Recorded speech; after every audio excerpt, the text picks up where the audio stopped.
Se você não sabe, né, lá nessa classe é dado material didático para a criança estudar durante a semana com os pais em família.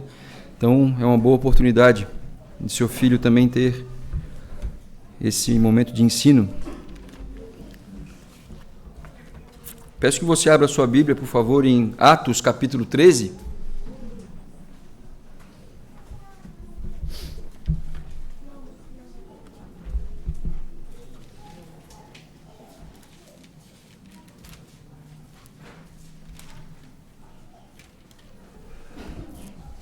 Nós vamos ler o trecho do versículo 1 ao versículo 12, mas peço que você curva a sua fronte para orarmos juntos e pedir que o Senhor conduza esse momento da pregação. Senhor, nós oramos e agradecemos juntos como igreja, nós cantamos louvores ao Teu nome, declarando que só Tu és santo, a Ti toda a honra e toda a glória. E agora, Senhor Deus, em que Tua palavra será pregada, nós Te pedimos ao Teu auxílio, Teu Espírito Santo possa falar ao nosso coração, Senhor Deus, e que haja clareza, fidelidade na pregação. Me ajuda nisso, Senhor, e que haja edificação à Tua igreja da maneira correta, que Te honre e glorifique. A Ti toda a honra, Senhor Deus, e louvor. Amém. Vamos ler então esse trecho a partir do versículo 1. Havia na igreja de Antioquia profetas e mestres: Barnabé, Simão, por sobrenome Níger, Lúcio de Cirene, Manaém, colasso de Herodes, o tetrarca, e Saulo. E servindo eles ao Senhor e jejuando, disse o Espírito Santo: Separai-me agora Barnabé e Saulo para a obra a que os tenho chamado. Então, jejuando e orando, e impondo sobre eles as mãos, os despediram. Enviados, pois, pelo Espírito Santo, desceram a Seleucia e dali navegaram para Chipre. Chegados a Salamina, anunciavam a palavra de Deus nas sinagogas judaicas, tinham também João como seu auxiliar. Havendo atravessado toda a ilha até Pafos, encontraram um certo judeu, mágico, falso profeta, de nome Bar-Jesus, o qual estava com o procônsul Sérgio Paulo, que era homem inteligente. Este, tendo chamado Barnabé e Saulo, diligenciava para ouvir a palavra de Deus. Mas opunha-se-lhes Elimas, o mágico, porque assim se interpreta o seu nome, procurando afastar da fé o procônsul. Todavia, Saulo, também chamado Paulo, cheio do Espírito Santo, fixando nele os olhos, disse: Ó filho do diabo, cheio de todo o engano e de toda a malícia, inimigo de toda a justiça, não cessarás de perverter os retos caminhos do Senhor? Pois agora, eis aí está sobre ti a mão do Senhor, e ficarás cego, não vendo o sol por algum tempo. No mesmo instante, caiu sobre ele névoa e escuridade, e andando à roda, procurava quem o guiasse pela mão. Então, o procônsul, vendo o que sucedera, creu, maravilhado com a doutrina do Senhor. Irmãos, nós temos há bastante tempo já exposto essa carta escrita por Lucas a Teófilo, né? E a gente chega agora do capítulo 13 com um novo caminhar da carta. A carta vai para um outro caminho, literalmente. Né? A gente viu que nos primeiros 12 capítulos, o centro de ação da igreja estava ali em Jerusalém, nos arredores. Né? Em certo momento chega até a Síria, chega em Damasco, chega também em Antioquia. Né? E agora Lucas aponta a direção da história para os confins da terra. Agora o evangelho começa de maneira organizada, se podemos dizer assim, né? Ou programada, planejada, através do uso de homens da igreja de Antioquia pelo Espírito Santo, para que a pregação do evangelho fosse alcançar outros territórios bem longe, inclusive fora desse continente, né? Saindo agora um pouco pelo mar e indo em direção a outras cidades, como Chipre, no caso. E aqui a gente tem essa igreja de Antioquia, uma igreja que tinha uma liderança, um grupo heterogêneo, formada por esses homens listados aqui, né? E que o Senhor formou homens como Barnabé, homens como Saulo, citado, esse homem chamado Simeão, que tem por sobrenome Níger, então dá pelo sobrenome, a tradução desse nome Níger significa negro, então provavelmente alguém do norte da África que foi usado pelo Senhor para chegar até a cidade de Antioquia. Tem esse Lúcio de Cirene, outra cidade também do norte da África. Manaém, Colasso de Herodes. Esse Herodes aqui é Herodes Antipas, né? O tetrarca, aquele que sucedeu Herodes o Grande, né? E Colasso significa alguém que foi criado junto, durante a infância, junto com Herodes. E mostra como o Senhor, por sua providência e misericórdia, preservou um em detrimento do outro, né? Tiveram a infância juntos, mas aqui o Senhor resgatou esse homem. E também Saulo, como eu citei há pouco, né? Esses 5 homens agora fazem parte dessa liderança plural da igreja em Antioquia, né? Essa igreja foi formada, a gente foi informado da criação dela, ou da formação dela, no capítulo 11, se vocês abrirem um pouquinho antes, ali no versículo 20, Lucas reforça aquilo que ele já tinha nos ensinado antes, né, que alguns, após a perseguição empreitada pela liderança dos judeus na morte de Estevão, muitos saíram de Jerusalém e, quando saíram, iam pregando de vila em vila, de cidade em cidade, o evangelho. E alguns deles chegaram até a cidade de Antioquia. Olha o que fala o versículo 20. Alguns deles, porém, que eram de Chipre e de Cirene, né, novamente Cirene aqui citada, Chipre é citada, que agora é para onde vai esse grupo enviado pela igreja de Antioquia, foram até Antioquia. Lá falavam também aos gregos, anunciando-lhes o evangelho do Senhor Jesus. Então, o Senhor usou dessa perseguição para que o evangelho fosse pregado, em sua providência. E também devemos lembrar que essa igreja, depois de formada, nesse período aqui, a igreja lá em Jerusalém, que a gente pode, quem sabe, né, chamar de igreja-mãe, envia um homem de Chipre, um levita, um judeu levita, nascido em Chipre, chamado Barnabé, um pouquinho mais à frente, no versículo 22 e 23. A notícia a respeito dele chegou aos ouvidos da igreja que estava em Jerusalém, e enviaram Barnabé até Antioquia. Tendo ele chegado e vendo a graça de Deus, alegrou-se e exortava a todos a que, com firmeza de coração, permanecessem no Senhor. Então, vendo que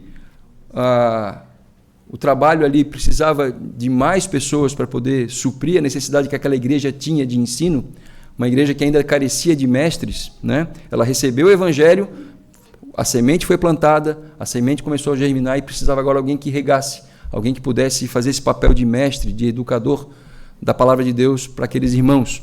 Então, Barnabé vai até aquela igreja, percebe a necessidade, e depois ele vai até a cidade de Tarso, na Cilícia, e chama Saulo, para que juntos eles pudessem ensinar aquela igreja. E durante todo um ano, isso retrata o finalzinho ali desse capítulo 11, durante todo um ano, Barnabé e Saulo ensinavam a palavra de Deus àquela igreja. E a gente vê aqui no capítulo 13 que houve frutos, porque outros mestres foram formados, ou foram chamados a esse ministério, né? São 5 homens agora. Agora no capítulo 13, então, a gente tem essa igreja mais bem formada, robusta e dando frutos. Parece que nessa descrição aqui, dizendo que havia mestres e profetas, Lucas faz uma certa distinção e que a gente precisa tentar entender se eles eram mestres e profetas, ou alguns deles eram profetas e alguns deles eram mestres, né? Porque ele pode dar a entender, alguns teólogos entendem, né, que há diferenças entre as duas funções, e eu gostaria de tentar ajudá-los a compreender isso, né? Havia, sim, o ministério chamado para profetas, e parece, né, pelo relato bíblico, que esses homens, ou até mesmo mulheres, como no caso das filhas de Filipe, o evangelista, era uma função transitória e também itinerante, né? Tanto que, ao final do capítulo 11, nós vemos o relato de Lucas sobre um homem, ou um grupo de profetas, na verdade, e ele fala o nome de um deles, que é Ágabo, que, enviados de Jerusalém até Antioquia, essa igreja, essa cidade, ele prediz que haveria fome nos dias de Cláudio, né? No versículo 27 e 28. Naqueles dias desceram, capítulo 11, tá? Naqueles dias desceram alguns profetas de Jerusalém para Antioquia, e apresentando-se um deles, chamado Ágabo, dava a entender pelo Espírito que estava para vir grande fome por todo o mundo, a qual sobreveio nos dias de Cláudio, esse imperador romano. Lá no capítulo 21, mais à frente, e o Senhor nos dê a capacidade de chegar até lá, né? Estamos no 13 ainda. Esse mesmo Ágapo aparece no texto, no relato de Lucas, e cita no meio da igreja, né, que o detentor, o dono de um cinto, né, se referindo a Paulo. Vamos abrir ali, por favor, capítulo 21, versículo 10. Ele prediz a prisão de Paulo. Demorando-se ali alguns dias, desceu da Judéia um profeta chamado Ágabo, o mesmo homem, e vindo ter conosco, então aqui Lucas já está se incluindo no texto, né? Vindo ter conosco, tomando o cinto de Paulo, ligando com ele os próprios pés e mãos, declarou: isto diz o Espírito Santo. Assim os judeus em Jerusalém farão ao dono deste cinto e o entregarão nas mãos dos gentios. Então aqui Ágapo foi usado pelo Espírito Santo para anunciar a prisão de Paulo, né? E esse mesmo capítulo 21, que como eu citei há pouco, fala dessas 4 filhas profetisas filhas de Filipe, o evangelista, né? Ele só cita de passagem, não fala nada mais a respeito delas, né?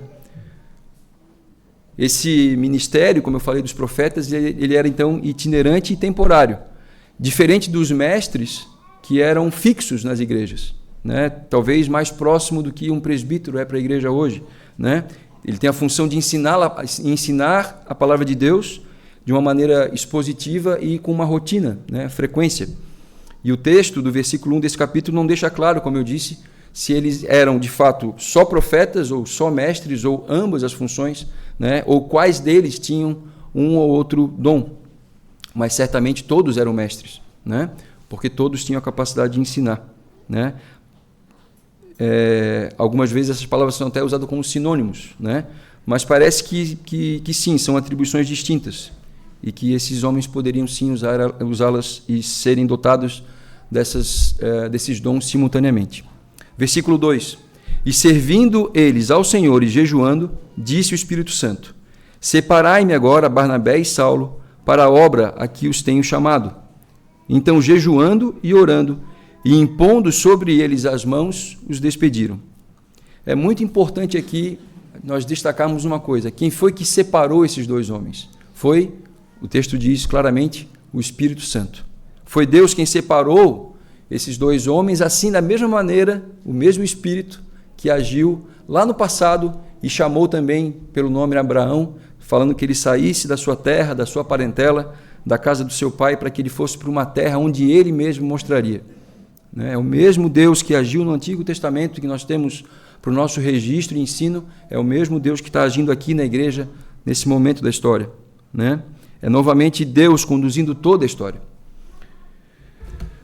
É Ele quem salva, é Ele quem dá a oportunidade e o privilégio para que o seu povo possa participar dessa obra de redenção, nesse plano de salvação. Tudo isso é um privilégio para nós. Anunciar o Evangelho é reconhecer que Deus é soberano e que Ele tem um povo separado para si, e que no devido tempo e de acordo com o seu propósito vai receber a mensagem da salvação e seu Espírito trará o arrependimento e vai depositar nele a fé que é necessária, a fé não nele próprio, mas nos méritos de Jesus Cristo em favor do seu povo, e que naquele grande dia que nós aguardamos, como nós lemos aqui no início do culto, registrado em Apocalipse 7, né, nós vamos poder cumprir essa grande mensagem de salvação, como nós lemos, que vi uma grande multidão que ninguém podia enumerar entre todas as tribos, povos e línguas, né? E que estariam diante do trono de Deus, louvando e exaltando ao Senhor. Que o Senhor nos sempre mantenha com essa esperança em mente, né? É essa igreja que nós estamos fazendo parte, essa igreja universal, né, de todos os povos, de toda a língua, de toda a raça, de todas as nações, de todos os tempos, desde que o Senhor o chamou. E quando o Espírito Santo fez essa escolha por Barnabé e por Saulo, na igreja de Antioquia, todos eles estavam servindo ao Senhor, fazendo com que o ensino da palavra chegasse àquela cidade. A palavra servindo aqui, ela está num ato contínuo, né? Servindo, e tem a mesma raiz da palavra liturgia, ou seja, dá a entender que havia uma continuidade, um respeito a uma rotina do ensino, tá? O chamado, então, é feito pelo Senhor, mas também ele é reconhecido publicamente. Há uma confirmação interna desse chamado, feita pelo Espírito Santo aos homens, mas também um chamado externo, um reconhecimento externo, né, em que a igreja reconhece as habilidades, reconhece as capacidades para exercer esse chamado feito pelo Espírito Santo. E aqui ele cita uma imposição de mãos antes do envio desses homens, né? Mas ela não deve ser uma imposição, entendido como uma imposição de mãos, como se estivesse transmitindo poder. Não é essa a intenção, né? É uma marca, na verdade, de compromisso, de representatividade e de reconhecimento, como se eles estivessem dizendo para eles: olha, vocês estão indo e nós estamos com vocês, somos um. Vocês vão nos representando, né, para a honra e glória do Senhor. Seguimos então para o versículo 4, quando a viagem de fato começa. Versículo 4 diz o seguinte: enviados, pois, pelo Espírito Santo, desceram a Seleucia e dali navegaram para Chipre. Chegados a Salamina, anunciavam a palavra de Deus nas sinagogas judaicas. Tinham também João como auxiliar. Notem, irmãos, é o Senhor quem escolhe, é o Senhor quem envia, é o Espírito Santo que os envia, né? O que o Lucas está dizendo aqui no versículo 4.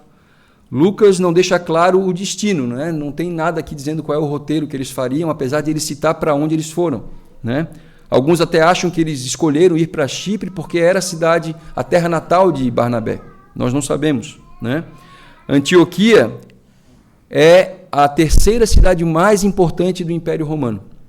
Só perde em grandiosidade para Roma, que era a capital, e também Alexandria, no Egito.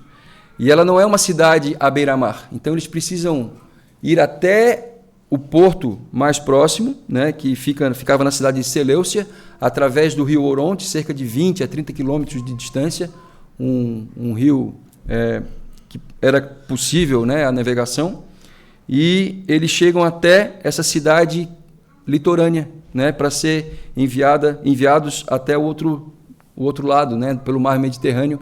Então, cerca de 180 quilômetros, mais ou menos, de viagem, né? Essa cidade Seleucia é, na verdade, hoje um sítio arqueológico e que demonstra uma grandiosidade ali daquele porto, né? Tanto esse território quanto a cidade em que eles aportam, chegados ali em Chipre, na cidade de Salamina, né? Ao chegar, então, nessa cidade, eles começam anunciando a palavra de Deus e procuram as sinagogas. É uma estratégia bastante comum que Paulo e Barnabé e os seus acompanhantes, de modo geral, vão usar em suas viagens, procurando anunciar a palavra de Deus onde ele já é conhecido, né? E fazendo com que o evangelho chegue a essas pessoas piedosas, para depois eles irem e anunciar o evangelho também aos gentios. Tá? Notem que eles estão saindo de um território ali, o evangelho saindo de um povo monoteísta, judeus, e indo para terras onde há o politeísmo, onde muitos deuses são adorados. Então eles estão indo para anunciar o Deus verdadeiro para aqueles povos. Então eles procuram primeiro a sinagoga como um ponto fixo e de segurança para eles também, né? E Lucas cita que João, apelidado de Marcos, acompanha a dupla, prestando serviço a eles, né?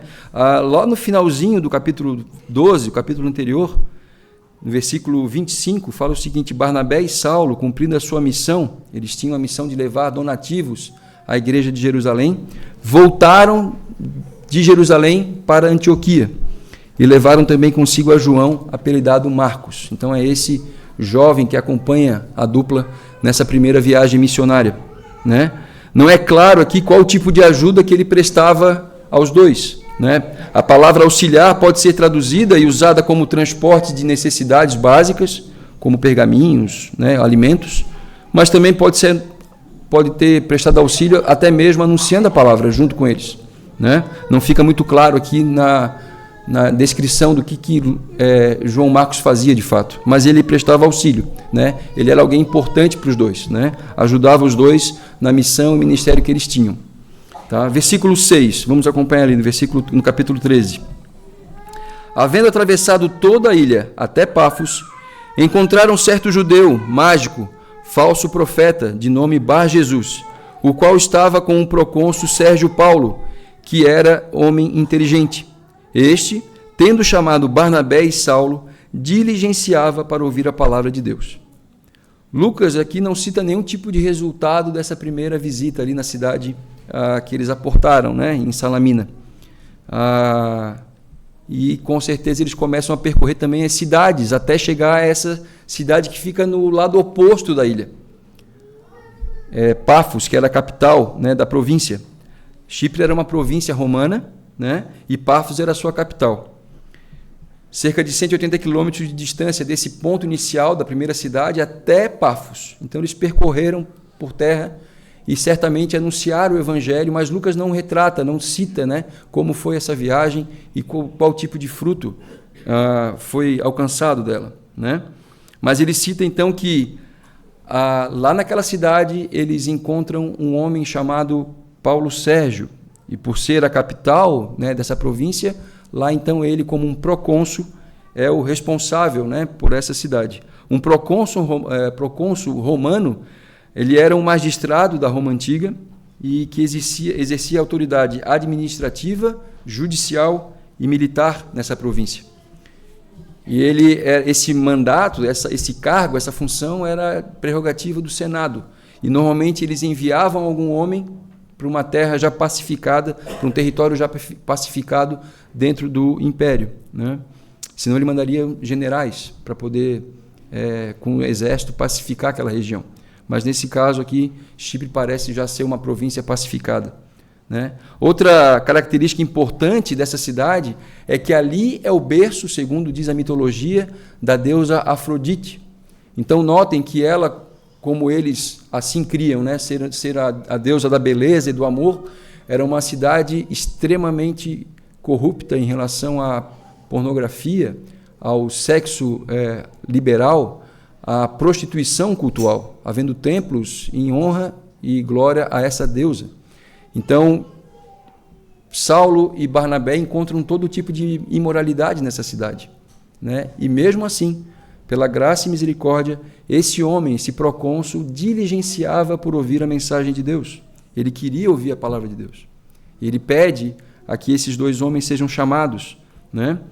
E só que antes aparece um outro nome aqui, né? Um outro homem, e eu queria falar um pouco dele. O nome dele é Bar Jesus. Esse prefixo Bar, a gente vai ver isso em outros trechos da palavra de Deus, significa filho de. Então aqui seria filho de Jesus. Jesus é um nome grego para o nome hebraico Josué, que significa Deus é a salvação, o Senhor é o meu auxílio. Então é como se Bar Jesus significa filho da salvação, ou filho do Salvador, ou filho do auxílio, certo? Lucas retrata ele como um mágico e um falso profeta. E provavelmente ele também tirava vantagens financeiras do procônsul, tinha favores, porque ele sempre estava ao lado dele, né? E a gente vê isso no retrato histórico de que reis e poderosos sempre tinham ao seu lado um grão-vizir, algum tipo de mestre do conhecimento oculto, ou algum profeta, né? A gente vê isso inclusive entre os reis de Israel. Eu queria citar, por exemplo, os exemplos que nós temos com Davi e o profeta Natã, né? Em que, por exemplo, Davi tem a vontade e o desejo de edificar um templo ao Senhor, uma casa ao Senhor, já que a arca ficava numa tenda, que é o tabernáculo, né, que Deus instituiu, mas Davi queria edificar um grande templo ao Senhor, em honra ao Senhor. E Natã, num primeiro momento, diz, não, o Senhor é contigo, vai e faz segundo o que o teu coração retrata. Mas o Senhor vem até Natã e fala, ó, volta e fala para ele que ele não vai edificar a casa para mim porque ele é um homem com sangue nas mãos, é um homem de guerra. Mas o filho dele, que vai se assentar ao trono, né, no lugar dele como herdeiro, esse sim é que vai me edificar um templo. Em outro momento também, o mesmo Natã, ele vai a Davi com uma parábola para repreender e confrontar o pecado de Davi, né? Ele vai a Davi, lá em 2 Samuel capítulo 12, ele vai com uma parábola bastante conhecida por nós, em que o rei Davi cai no próprio julgamento que ele faz, né? Quando Natã retrata de um homem rico que vai e pega uma simples ovelha de um homem pobre, vizinho a ele, para poder oferecer para um visitante, né? E Davi, injuriado, indignado, diz que esse homem deveria ser preso, devia ser castigado por aquilo que ele cometera contra um pobre homem. Mas Natã usa esse julgamento contra o próprio Davi, dizendo, esse homem és tu. Você desobedeceu a Deus, você tinha tudo em suas mãos, mas você foi olhar para Batseba, para a mulher de Urias. Então você é o culpado. Né? Então o Senhor traz ensino, julgamento, e a sua palavra declarada e anunciada através desses homens profetas. Mas também a própria palavra nos dá exemplos de homens que não eram profetas verdadeiros, eram falsos profetas. E eu queria destacar alguns.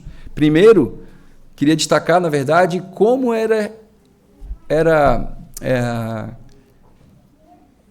declarado que um profeta de fato era verdadeiro ou falso, né? Como é que a gente poderia aferir se esse homem falava a verdade? Quero que você abra, por favor, em Deuteronômio capítulo 18, no versículo 20 e 22. Deuteronômio 18, 20 ao 22 diz o seguinte: aqui Moisés, refrescando o povo, né, que estava às margens do rio Jordão para entrar na terra prometida, ele está relembrando o povo da lei, né? E ele fala: porém, o profeta que presumir de falar alguma palavra em meu nome, que eu lhe não mandei falar, ou que falar em nome de outros deuses, esse profeta será morto. Se disseres no teu coração, como conhecerei a palavra que o Senhor não falou? Sabe que quando esse profeta falar em nome do Senhor, e a palavra dele se não cumprir, nem suceder como profetizou, esta é palavra que o Senhor não disse. Com soberba o falou o tal profeta, não tenhas temor dele.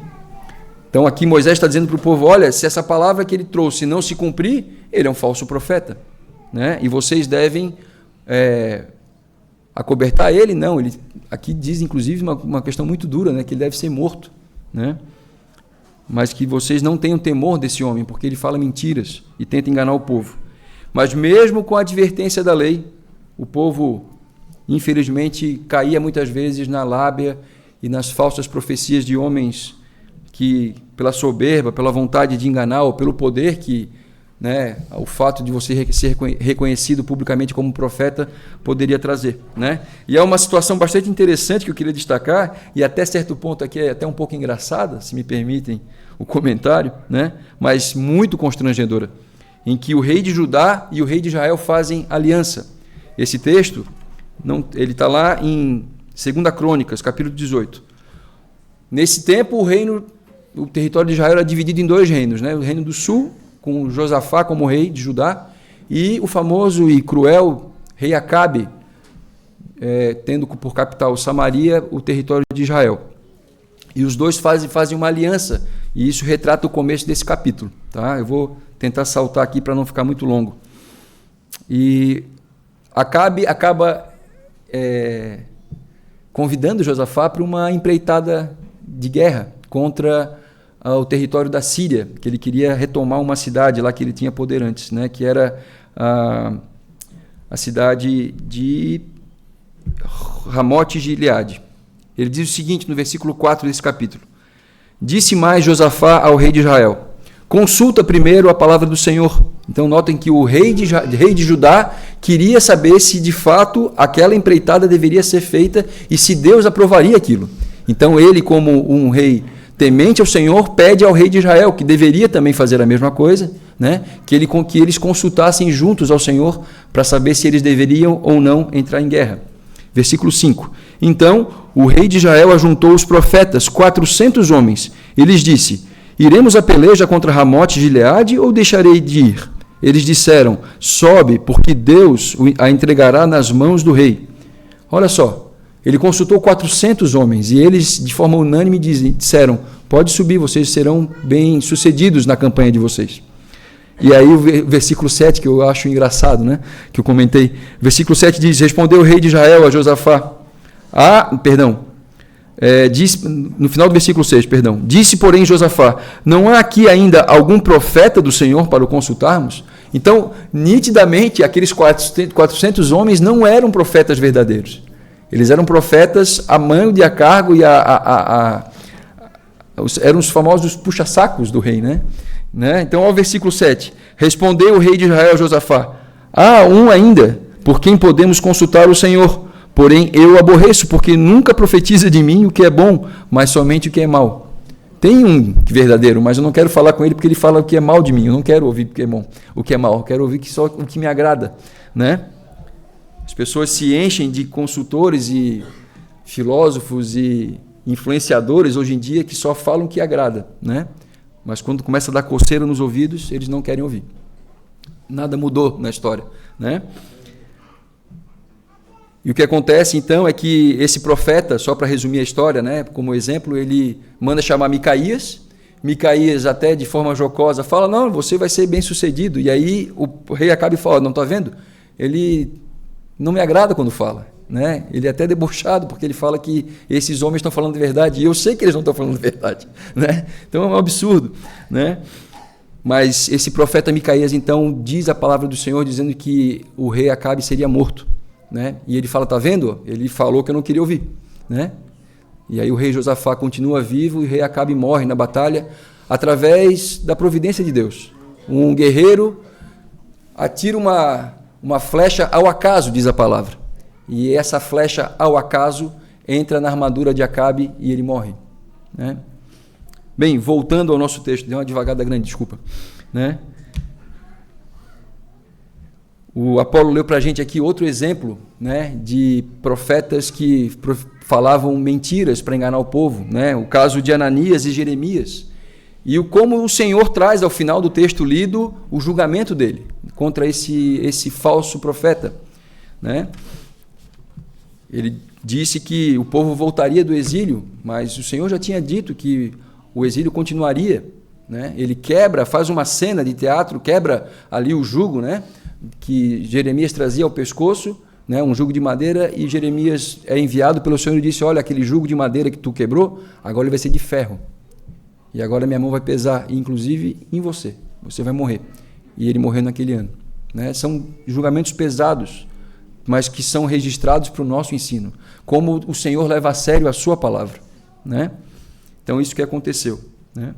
Da mesma maneira que um profeta falso era um desastre para o povo, um falso mestre que vem para a igreja e também ensina falsa doutrina, né, ensina erroneamente os membros da igreja, também é uma artimanha do inimigo destruidora, né? E temos que tomar cuidado quando reconhecemos falsos mestres entre nós e que damos algum tipo de autoridade para ele, porque ele pode ser maléfico, muito maléfico. Não, pode ser não, com certeza será muito maléfico àquela igreja, né, quando a palavra de Deus é distorcida. Voltando ao nosso texto de Atos, né, versículo 8 diz um pouco mais sobre esse mágico, né, esse falso profeta. Mas opunha-se-lhes Limas, o mágico, porque assim se interpreta o seu nome, procurando afastar da fé o procônsul. Esse homem importante de governo romano tem interesse real de conhecer o Senhor, mas esse Elimas, né, ou Bar Jesus, tem intencionalmente tentado distorcer ou afastar Sérgio Paulo, né, do conhecimento da verdade, certo? Esse nome Elimas é como tem uma tradução como um nome vindo do árabe que significa sábio ou instruído, né? E Paulo não menciona, mas ele tenta de todas as formas alcançar êxito, né, afastando Sérgio Paulo de conhecer o Senhor Jesus e depositar nele a sua fé. Então, o texto de Atos, desde o começo, né, e todo o transcorrer do relato de Lucas em Atos, mostra Satanás como nosso inimigo, tentando perverter as pessoas de conhecerem ao Senhor. Primeiro ele usou líderes judeus que tentaram silenciar os apóstolos, né, lá no avanço do evangelho. Ele usou a mentira e a falsidade interna através do casal Ananias e Safira, vimos isso no capítulo 3, né? Ele tenta manchar e macular a imagem do povo de Deus. Ele usa então perseguidores através das mãos de Saulo, também a mando do Sinédrio, para tentar fazer calar a igreja, para que o avanço do evangelho não tivesse êxito. Lá com Pedro, ele usa Simão o mágico, também fazendo falsas atividades, pervertendo a palavra do Senhor naquela região, né? E agora ele tenta usar Bar Jesus como um usurpador da verdade, né? Ele vai usar outras estratégias ao longo do livro de Atos, né? Como implantar falsos mestres na igreja, mas vamos nos ater nesse momento aqui a esse falso profeta Elimas, né? Só que o mais importante que a gente precisa lembrar e ter em mente, que as trevas não podem, o reino das trevas nunca, jamais podem vencer o reino da luz, né? Lá no capítulo 3 da primeira carta de João, no versículo 8, o apóstolo afirma: para isso se manifestou o Filho de Deus, para destruir as obras do diabo. Então não devemos ter medo das intenções de nosso inimigo Satanás. O Senhor é por nós, né? E somos chamados a declarar a fidelidade ao Senhor e a palavra do Senhor com fidelidade. Então Lucas agora volta a sua atenção para Paulo, né? Ele afirma o seguinte no versículo 9: todavia Saulo, também chamado Paulo, cheio do Espírito Santo, fixando nele os olhos, disse: ó filho do diabo, cheio de todo engano e de toda malícia, inimigo de toda justiça, não cessarás de perverter os retos caminhos do Senhor? Pois agora, eis aí está sobre ti a mão do Senhor, e ficarás cego, não vendo o sol por algum tempo. No mesmo instante, caiu sobre ele névoa e escuridade, e andando à roda, procurava quem o guiasse pela mão. Elimas, então, se intitula Filho da Salvação, né? Bar Jesus. E Paulo, que agora ele vai ser chamado constantemente por esse nome romano, né? Ao invés de Saulo, chama ele de Filho do Diabo, né? Ele olha diretamente nos olhos de Elimas e o acusa, o posiciona, o desmascara na frente de outros, né? Repreende e ressignifica o nome daquele homem, né? De filho da salvação para filho do diabo. Aquele que tinha então a intenção clara, né, de enganar maliciosamente as pessoas que estão ao seu redor e sob a sua influência. Pode parecer pesada essa repreensão de Paulo, mas é o que devemos fazer quando alguém tenta subverter a palavra do Senhor. Mas Paulo tinha autoridade apostólica, era um homem cheio do Espírito Santo, e o Senhor usou aquele momento para trazer juízo sobre a vida daquele homem. Nós já citamos muitos textos ali do Antigo Testamento sobre como Jeremias, por exemplo, como eu citei, repreendeu o falso profeta, né?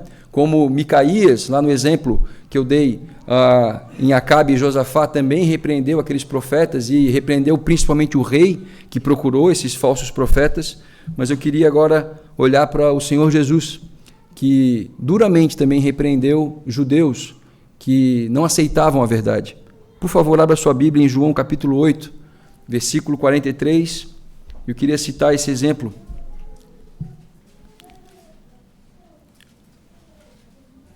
Os judeus, então, intencionalmente tentavam desqualificar Jesus, porque ele vinha com a verdade e eles não queriam ouvir essa verdade. E olha o que ele fala para eles: qual é a razão porque não compreendeis a minha linguagem? Aqui é o Senhor Jesus falando. É porque sois incapazes de ouvir a minha palavra. Olha só como é duro.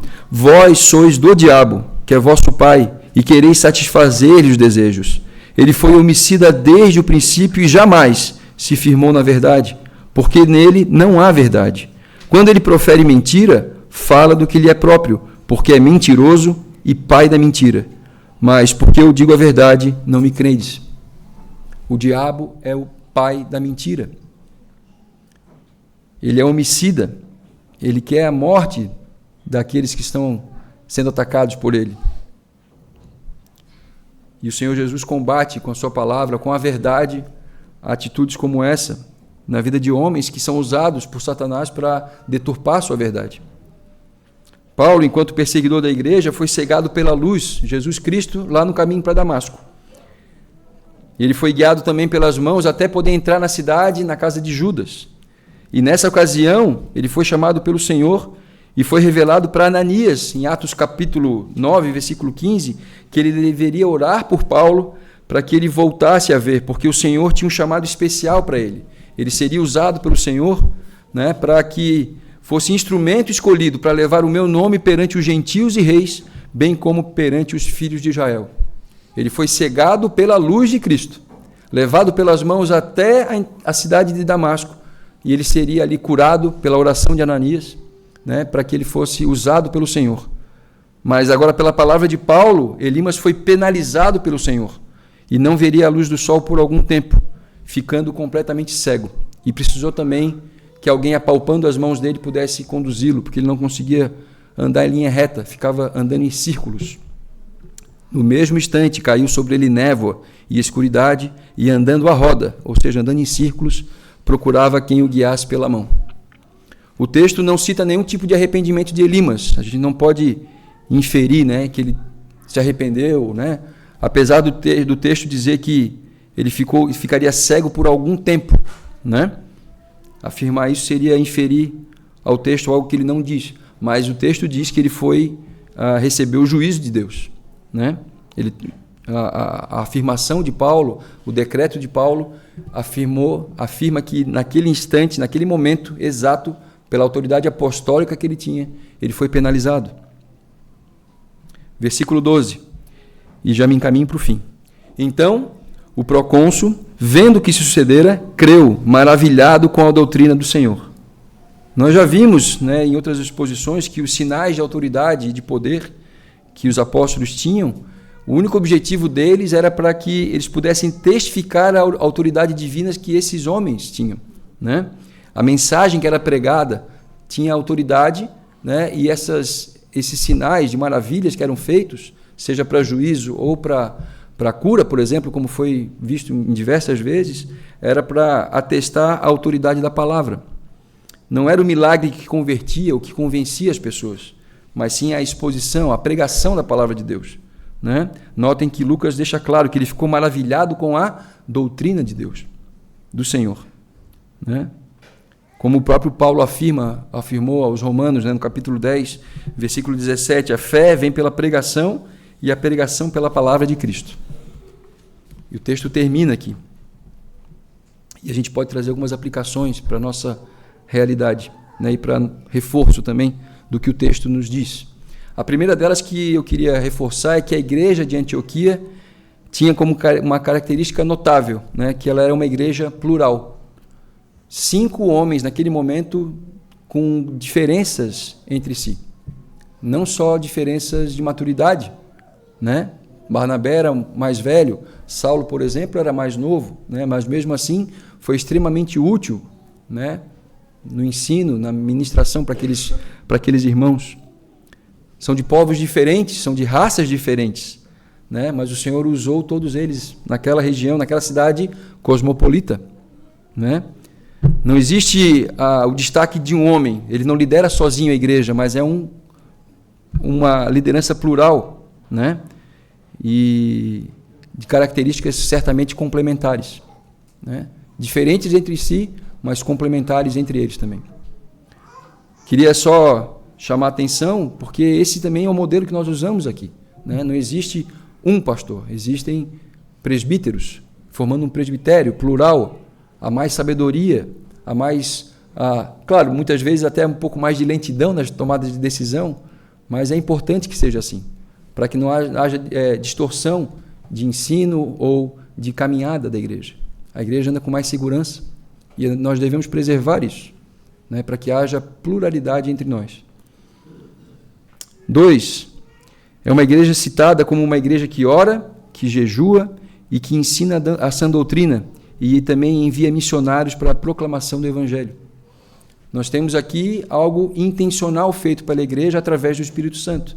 É uma igreja que continuamente orava, jejuava, aprendia da palavra, tinha interesse por ela, tanto que durante 1 ano Barnabé e Saulo ensinavam naquela igreja, mas eles também tinham os olhos voltados para fora, para a pregação do Evangelho naquela cidade, mas também em outros locais. E o Espírito Santo, usando isso, né, usando essa grande qualidade da igreja, usa 2 homens nessa igreja para poder anunciar o Evangelho dentro do Império Romano. E por a graça de Deus estamos aqui hoje, porque somos também fruto desse chamado do Espírito Santo. E por falar em orar, lembrem-se, nós estamos passando por um período de avaliação de 2 novos presbíteros. Ore a respeito disso, em sua casa, em sua família. Lembre-se de que não é por força humana, não é por qualificação humana, é uma é um chamado difícil, em que envolve a vida pessoal daquele que é chamado, envolve a família daquele que é chamado, há uma influência e uma necessidade grande de oração da igreja pela vida desses homens e na escolha desses homens.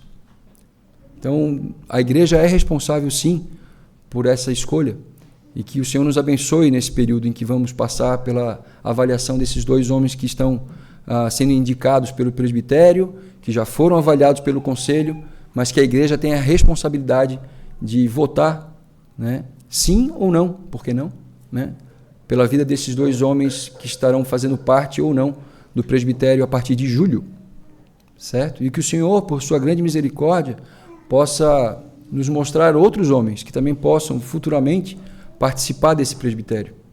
E que o Senhor nos abençoe para que sejam homens sempre que tenham como principal norte a palavra de Deus, que sejam guiados pela palavra de Deus, não pela sua cabeça ou pelos seus ideais ou pelo seu gosto pessoal. O gosto pessoal deve ser tirado de lado em cada reunião do presbitério. Posso afirmar isso. Terceiro ponto, Deus é soberano. Isso deve nos dar plena segurança que viver debaixo da graça e da proteção do Senhor, e também que nós devemos aprender que a sua salvação e crer que Ele é o dono da salvação, Ele que promove a salvação, e viver o nosso dia a dia sabendo que Ele vai escolher, vai trazer os seus escolhidos até a igreja. A mensagem da salvação deve ser feita a todos, indistintivamente. E aqueles os quais Ele quer salvar, eles vão ouvir a mensagem da salvação, eles vão reconhecer a necessidade de arrependimento e de depositar sua fé única e exclusivamente em Cristo Jesus. A salvação pertence ao Senhor. E Ele é soberano na escolha de quem Ele quer que seja salvo. Não por força humana, por eloquência de quem prega, mas pela sua graça e soberania. E por último, como um incentivo, né, a todos nós, não há possibilidade das trevas atrapalharem os planos do Senhor.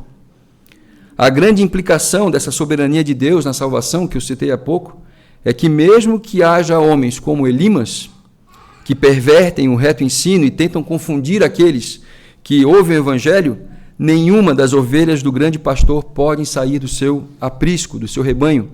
Essa é a nossa grande promessa e confiança. Jesus Cristo, o grande pastor, deu a vida por cada uma das suas ovelhas e Ele as conhece pelo nome. Ele nos chama e nós ouvimos e o seguimos. Paulo e Barnabé atravessaram o mar Mediterrâneo sem saber o que Deus já tinha escolhido Sérgio Paulo para ser contado entre os seus, né? Foram em obediência. O Evangelho também chegou até nós. Isso é a soberania de Deus na salvação sendo aplicada. E essa segurança que eu estou falando aqui que nós devemos ter em Jesus Cristo, de que Ele conhece as suas ovelhas pelo nome e que Ele as chama e nós o ouvimos, é declarada em João capítulo 10, e peço que você leia para que a gente possa encerrar. João capítulo 10, versículo 14, diz o seguinte, aqui é o Senhor Jesus dizendo, né, falando, eu sou o bom pastor, conheço as minhas ovelhas e elas me conhecem a mim, e assim como o Pai me conhece a mim e eu conheço o Pai, eu dou a vida pelas ovelhas, a minha vida pelas ovelhas. Ainda tenho as outras ovelhas, não deste aprisco. A mim me convém conduzi-las, elas ouvirão a minha voz. Então haverá um rebanho e um pastor. Por isso o Pai me ama, porque eu dou a minha vida para a reassumir.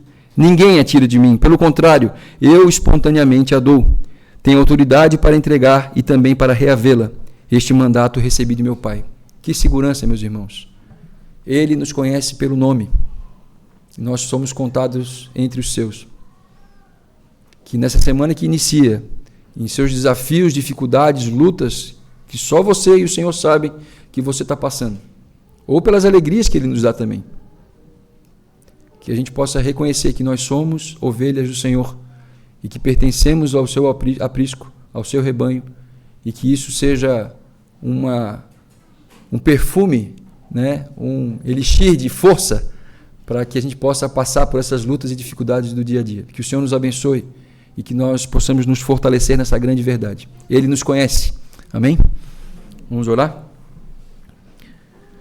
Senhor, muito obrigado por essa verdade, essa segurança, essa declaração que o Senhor nos conhece, que o Senhor conhece cada um do seu rebanho. Obrigado porque quando o Senhor declarou isso, o Evangelho não tinha chegado até nós, não estávamos naquele aprisco, mas o Senhor fez com que o teu Evangelho atravessasse oceanos, atravessasse por territórios inóspitos, até que hoje pudéssemos estar aqui, como igreja, reunidos, e tantas outras igrejas, espalhadas pelo mundo afora, reunidos como teus filhos, como teu aprisco, como teu rebanho, exaltando e glorificando o teu nome, Senhor. Nos despede em segurança, nos dá capacidade de vivermos essa semana que inicia, honrando e glorificando o teu nome em nossos chamados, nos fortalece nas nossas dificuldades, nos dá ânimo no momento da depressão, da dificuldade, da angústia, porque o Senhor é nosso Deus. O Senhor morreu por nossas vidas e ressuscitou, e hoje está assentado ao lado do Deus Pai Todo-Poderoso, intercedendo por nós. Que grande verdade, que grande alívio é poder ouvir isso, Senhor, e que o Senhor nos ajude a lembrar disso no momento oportuno. É o que te pedimos em nome de Jesus Cristo, nosso Senhor e Salvador. Amém. Boa semana, irmãos.